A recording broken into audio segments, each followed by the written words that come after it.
परभणीमध्ये आज महापौर आणि उपमहापौरांची निवड होणार आहे।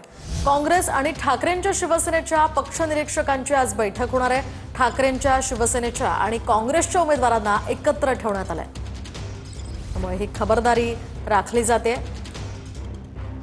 आणखी एक महत्त्वाची बातमी अहिल्यानगरमध्ये पालिका निवडणुकीत झालेल्या वादातनं गोळीबार झाल्याची घटना घडली आहे आणि या गोळीबाराच्या घटनेमध्ये अब्रार शेख नावाचा व्यक्ती जखमी झाली आहे, तर रात्री 11 वाजेच्या सुमारास 4 गोळ्या झाडल्याची माहिती आहे।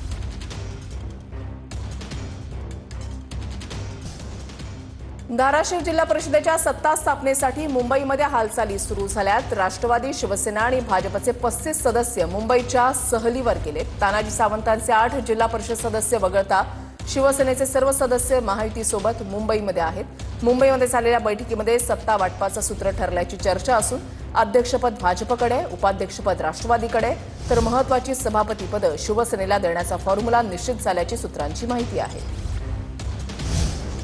मंत्री राधाकृष्ण विखे पाटलांनी केंद्रीय मंत्री राजनाथ सिंह यांची भेट घेतलेली आहे। मंत्री राधाकृष्ण विखे पाटील आज गृहमंत्री अमित शहांना भेटण्याची शक्यता आहे। राज्यातील काही विषयांसंदर्भात भेट घेतल्याची माहिती आहे।